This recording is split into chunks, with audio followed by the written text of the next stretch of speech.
Presentes aquí. Está con nosotros el doctor Aldo Yunes, responsable de la Unidad de Ejecución Penal y Control, aquí en el estudio con nosotros. Le decimos buenos días y bienvenido. Aldo, ¿cómo andamos? Buenos días, Juan, buenos días, Silvio. ¿Qué tal, Aldo? Bien, bien. ¿Cuánto título? Che, muy largo el título, la verdad que me perdí. A ver, empecemos de nuevo. Vamos de vuelta. Me perdí en unidad. Doctor Aldo Yunes, responsable de la Unidad de Ejecución Penal y Control. Bien. ¿Está bien? Sí, o sea, a través de la reforma que hubo del Código Procesal Penal y las leyes complementarias, al crearse las unidades, o sea, la OGAP, que es la unidad, la Oficina de Gestión Penal, bueno, hubieron unos diversos cambios en los titulares de los distintas unidades y bueno, realmente ahora quedamos con ese título nominativo, digamos. ¿Con qué tiene que ver específicamente para ponernos en contexto y para contarle a la gente, Aldo? La Unidad de Ejecución y Control forma parte de lo que se llama el Juzgado Penal Colegiado. El Juzgado Penal Colegiado es, digamos, la judicatura que tiene a su cargo las distintas juicios o distintos casos controles, de tipo penal, digamos, claro, controles penales. Bueno, la Unidad de Ejecución y Control es la encargada de controlar, valga la redundancia, el régimen progresivo de la pena de las personas que están privadas de su libertad y de las reglas de conducta que se aplican en determinados procesos, por ejemplo, en las libertades condicional, de ejecución condicional, en la suspensión del juicio a prueba. ¿Son ustedes los que definen en definitiva entonces cuando una persona sale en libertad? Lo define un juez. Por eso. Sí, lo define un juez. Cuando Pues sale en libertad. la secretaría, en la unidad que me imagino que yo coordino, pero bueno, está a rigor cargo de cuatro jueces. Digamos. Bien, eso lo decide un juez. ¿Quién es el que hace el planteo cuando una persona está en condiciones ya que ha cumplido un segmento de la pena? ¿Es el abogado defensor el que plantea o será automático eso? El planteo lo puede hacer el mismo interno, digamos, a través del servicio penitenciario, del lugar donde esté alojado, el complejo penitenciario donde esté alojado, o el mismo abogado defensor de ese interno. A raíz de ahí se pone en mecanismo toda una serie de actuaciones que son administrativas, que las lleva adelante el propio servicio penitenciario, donde se forma un expediente, un legajo, un pequeño legajo, con distintas actuaciones que va realizando el servicio penitenciario, que es el que ha sido el mayor, digamos, la mayor institución que ha tenido contacto con ese interno. Nos manda a nosotros una pieza administrativa, como dijimos, y a partir de ahí se forma, nosotros ya tenemos un expediente de cada uno de los internos, y a partir de ahí se forma un incidente por el tipo de beneficio que esté reclamando el interno, donde el juez en definitiva termina resolviendo si se lo otorga o no se lo otorga. Es una evaluación que ustedes hacen, ¿no? Es un acto judicial. Bien, pero me imagino que tiene que ver con alguna evaluación, ¿no? La evaluación, en principio, la hace el servicio penitenciario. Bien. Y después, el juez, obviamente, toma esa evaluación que hace el servicio penitenciario a través de distintos informes para poder tomar la decisión de que si esa persona puede acceder, por ejemplo, al beneficio que está... La conducta. La conducta es uno de los requisitos, el concepto es otro requisito, el examen, el servicio penitenciario cuenta con un órgano colegiado que se llama Consejo Correccional, que es un órgano que vota, positivo o negativo, de acuerdo al beneficio que está solicitando el interno y a la evaluación que ellos han hecho. ¿Eso lo hace el servicio penitenciario? Eso lo hace el servicio penitenciario y no los acerca a nosotros. Y después hay otra parte del servicio penitenciario, que es OTC, Organismo Técnico Criminológico, que funciona fuera del servicio penitenciario, que hace un informe social, ambiental, del lugar, digamos, donde va a ir el interno en el caso de poder obtener un beneficio de salida, y un informe psicológico. Con todos esos elementos, el director del complejo penitenciario hace una propuesta al juez. Y ahí el juez, bueno, define a través de un acto judicial, una audiencia, ahora se hace a través de una audiencia oral. Bien, pero el que cocina todo es el servicio penitenciario entonces, ¿no? No, porque el juez se puede apartar de esos informes, porque puede verificar errores, puede verificar... A ver, pongámoslo en ejemplos. Por ejemplo, una persona que ha robado y está cumpliendo una condena, no por robo, ponele. Sí. No sé, está en condiciones de salir. Ponle que fue condenado a 4 años. ¿En cuánto tiempo está en condiciones de salir? En los 2/3 de esa pena puede pedir la libertad condicional. Bien, 2 años y pico, entonces puede salir. Bien, ahí tendría cumplido un requisito que es el temporal. Bien, Juan Pérez tiempo. Juan Pérez tiene una condena de 4, 2 años y pico, dice, él puede pedir. ¿A quién le pide? Él puede pedir al propio servicio penitenciario que le inicie el trámite del beneficio. Sí. Entonces, el servicio penitenciario chequea, digamos, principios básicos, que esté cumplido ese término temporal, Sí. supongamos, y da inicio a la pieza administrativa. Bien. Esa pieza administrativa, a solicitud del interno, supongámoslo, como lo estamos planteando en este momento, pasa por distintas áreas del propio complejo carcelario, donde se van agregando distintos informes, un informe psicológico, un informe de trabajo, un informe de tratamiento, un informe de educación. Sí. Llega al órgano colegiado que estábamos hablando recién, que es el Consejo Correccional, se vota, hace una votación, esa pieza después pasa a la OTC. ¿Y ese colegio quién lo compone? De las distintas áreas del complejo penitenciario, por ejemplo, área de tratamiento tiene un voto, área de salud, área de educación, área de trabajo. El tipo se ha portado bien, está bien de la cabeza, tiene proyecciones de tener laburo. Claro, se evalúan todas esas situaciones, se evalúan todas esas situaciones.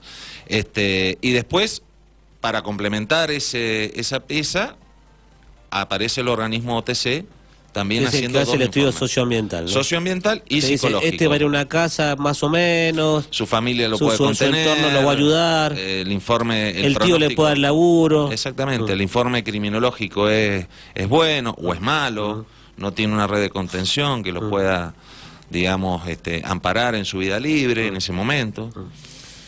Cuando está todo el paquete armado, llega al juez. Llega al juez. Bueno, el juez ahí ¿Lo cual no quiere decir que sea vinculante o sí eso? No, no es vinculante. Bien. No es vinculante porque si no el servicio Es solamente claro, si no decide. sería el que decide Vos te vas o personas, entras. claro. Y el juez entonces con esas herramientas o esos elementos ahí toma la decisión. Ahí toma la ¿Se decisión. lo puede tomar o no? ¿Se lo puede otorgar o no se lo Bien, puede otorgar? sí. Eso va a depender también de otros factores que pueda verificar el juez. Por ejemplo, que la persona sea reincidente. Ah. Por ahí el servicio penitenciario eso no lo informa, nosotros lo tenemos que chequear, y puede tener todas las condiciones psicológicas, Sí. laborales, sociales para poder egresar, y por una cuestión técnico-jurídica no se le da. Bien, ¿y se pide mucho eso? Sí. Mucho. Sí, porque... ¿Lo piden todos los presos cuando llega el momento? No, no todos, porque por ejemplo hay mucha gente... Algunos ya saben, no me lo van a dar. No me lo van a dar, o hay gente que directamente, por ejemplo, no tiene un domicilio que ofrecer para poder ir a la vida libre. Bien. Y pasa bastante seguido eso, ¿eh? Y con buenos pronósticos, al no tener una red de contención familiar afuera, alguien que los reciba, como dicen los presos, Sí. no pueden... Directamente no inician ningún trámite ni lo piden. No lo inician, hay mucha gente que Porque está en no tienen a condiciones. dónde ir. No tienen a dónde ir. Y es una realidad eso, Sí. ¿no? Generalmente se da en las condenas muy largas, Sí. donde el Han perdido interno vínculos hasta con ha la familia. perdido vínculos muy que en un momento eran muy estrechos y han perdido todos esos vínculos. Bueno, es un problema. Y eso sí, eso te iba a preguntar, porque un tipo, ponele por homicidio, Sí. una condena brava, ¿no? Potente, bien picante, el tipo no lo espera a nadie afuera. Sí. Ese tipo no tiene nada que perder dentro de la cárcel, ¿no?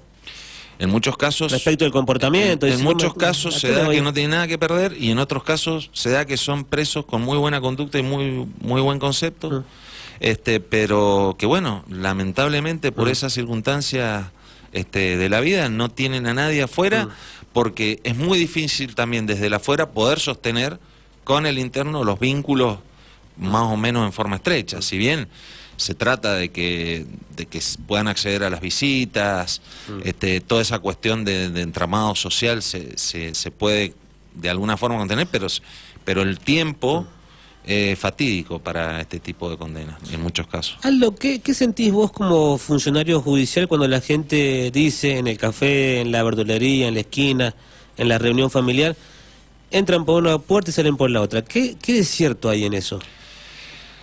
Séme sincero. No, con total sinceridad. Y de la experiencia y que lo ves desde adentro. ¿Viste? Yo Que no- está todo el tiempo, si las justicias entran por una puerta y salen por la otra. Primero que no estamos, me parece a mí, en forma absoluta acostumbrados al cumplimiento de la ley. Es una cuestión de que ya termina siendo hasta muchas veces cultural. Y también tenemos que entender que hay una ley que en estos casos... ¿Cómo es eso? Lo que decías, respecto de lo cultural. De lo cultural, de que la gente, o sea, en su conjunto, o sea, sentido común, no el sentido común, la gente común que no tiene una cuestión jurídica incorporada, como la podemos ya tener nosotros, que es entendible, no está obligada esa gente a tenerlo. Ve esas situaciones, pero esas situaciones se derivan de plexos normativos, de conjuntos jurídicos que los jueces terminan aplicando. O sea, no le podemos echar permanentemente la culpa al juez de que el juez decide que esta persona entra hoy y sale mañana. Hubo una reforma muy grande en nuestra provincia, que fue la ley 6730, que fue reformada en estos últimos años, donde se aplica una política criminal, llamémosle un poquito más severa, si se quiere. Y eso, digamos, también ha producido una situación de mayor encarcelamiento, obviamente, donde se le ha dado más potestad al Ministerio Público en la persecución penal, mayores recursos, y eso ha tenido una efectividad bastante grande. Es una cuestión legal, o sea, en otro momento tuvimos otras situaciones legales donde podía ser un poquito más permisivo, digamos, el que cometía un delito, de que pudiera entrar y a los pocos días recuperar su libertad. Pero es una cuestión de ajustarse a lo que dice la normativa. Exactamente, como también es una cuestión... no se sale de ahí, o sea, ley vigente, ley que se aplica. Ley vigente, ley que se aplica, con distintas interpretaciones que se pueden hacer de la ley, que me parecen válidas todas y respetables todas, pero a ver, hoy por hoy tenemos que ser sinceros, se han endurecido esas situaciones, y también tenemos una ley de ejecución que también la gente tiene que incorporar, de que se tiene que respetar esa ley, como se tiene que respetar la ley para poder encarcelar a una persona que ha cometido un determinado delito, también esa persona, cuando pasa a cumplir su pena, tiene una ley que lo regula. Y bueno, no es que se levante el juez con un buen día, hoy estoy contento, hoy libero a 20. No, imposible, porque no se puede, no es así. Y no hay tampoco ningún interés detrás, viste que siempre la gente está, no, porque están comprados. Y digo, a ver si yo pregunto, ¿no? ¿De dónde sacan eso que está comprado? ¿Cómo? ¿De qué forma? Volvemos a la cuestión cultural muchas veces. Por ahí la función de juez... me parece a mí, yo no la he ejercido nunca, pero es un poder importante dentro de los estamentos estatales, y la gente piensa que por tener ese poder o por tener ese... Sí, es como un semidios. Claro, y el juez es un ser común, normal, como cualquiera de nosotros, que cumple una determinada función y que aplica una determinada normativa. Con un criterio particular también, ¿no? Algunos con un criterio muy particular que también está derivado de la justicia. Porque más allá de la objetividad, de lo que indica la ley, hay cierta subjetividad también que viene del pensamiento.